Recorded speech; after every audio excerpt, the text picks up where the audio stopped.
Hi Priyanka. പ്രിയങ്കയ്ക്ക് വില്ലത്തികളല്ലാത്ത role കിട്ടിയിട്ടുണ്ടോ ജീവിതത്തില്? ജീവിതത്തിലോ? ജീവിതത്തിലല്ല, ജീവിതത്തിൽ അതല്ലേ ഉള്ളൂ. അതല്ലേ ഞാൻ ചോദിച്ചേ. റിയൽ ലൈഫില് ഉണ്ട്. എനിക്കൊന്ന ഭരതന്റെ സിനിമയിലെ അഭിനയിച്ചല്ലേ? ഇഷ്ടം. അതൊന്നും അല്ലേ? ഇല്ല, വില്ലത്തി അങ്ങനെ വില്ലത്തിയായിട്ട് വരുന്നല്ല സാറേ. നമ്മുടെ ഓപ്പോസിറ്റ് നിൽക്കുന്ന ആൾക്കാർ വില്ലനാവുമ്പോ നമ്മൾ വില്ലത്തി ആവണം, അങ്ങനെയുള്ള ക്യാരക്ടേഴ്സ് വരുന്നതല്ലേ. സ്വാഭാവികമായിട്ട് ഞാൻ ഒരു പാവമാ, പക്ഷെ റോളൊക്കെ വില്ലത്തിയാ. കണ്ടാ പറയത്തില്ല കേട്ടോ പാവാണെന്നോ? സാറ് മാത്രമേ പറയാറുള്ളൂ, ബാക്കി ഇറങ്ങി കണക്കും നമ്മുടെ പോപ്പുലാരിറ്റി ഒന്ന് പരിശോധിക്കാൻ വേണ്ടി. സാറേ അതിന് ഇപ്പൊ എവിടെ പോയാലും നമ്മുടെ പുറത്തുള്ള ആൾക്കാർക്ക് എല്ലാവർക്കും അറിയാം, പ്രത്യേകിച്ച് സുമോദേവി നല്ലൊരു അമ്മ ക്യാരക്ടറാണ് ചെയ്യുന്നത്. അമ്മ ഇതുവരെ ഞാൻ ചെയ്തിട്ടില്ല. അത് ഈ ഒരു ചാനലിൽ വന്ന സുമോദേവിയിലാണ് അമ്മയായിട്ട് ചെയ്യുന്നത് തന്നെ. ആ ഡയറക്ടർ കാരണമാണ് അങ്ങനെ നല്ലൊരു ക്യാരക്ടറിനെ ചെയ്യാൻ പറ്റിയത്.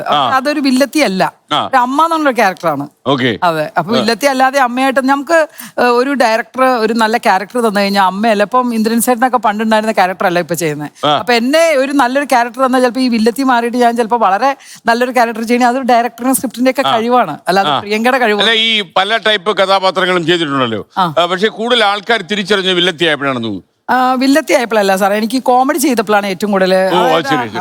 ഇപ്പൊ ഒരു സീനാണെങ്കിലും ഇപ്പം സലീമേട്ടൻ മരിച്ചുപോയി, പക്ഷെ ആ ഒരു സീൻ ഇപ്പോഴും ഓടിക്കൊണ്ടിരിക്കുകയാണ്. എന്താ പേര്, നീലാംബരി. ആ ഒരു പുലിവാൽ കല്യാണത്തിലെ സീൻ ഇപ്പോഴും എപ്പോഴും ടി വിയിലും വരുന്നോണ്ട് അതെപ്പോഴും ഞാൻ നിൽക്കും. മാന്നാർ മത്തായിലെ ശകുന്തളയാണെങ്കിലും. അപ്പൊ ശകുന്തളയൊന്നും വില്ലത്തിയൊന്നും അല്ല, ഒരു നാടക നടിയാണ്. അപ്പൊ അങ്ങനെ ഓരോ ക്യാരക്ടർ വരുന്നത് ഒരു സീനാണെങ്കിലും എന്നെ സംബന്ധിച്ച് അത് എപ്പോഴും ടി വിയിൽ വന്നുകൊണ്ടിരിക്കുന്നതുകൊണ്ടാണ് ഞാൻ ഇവരുടെ ഇടയിൽ എപ്പോഴും ഉള്ളത്.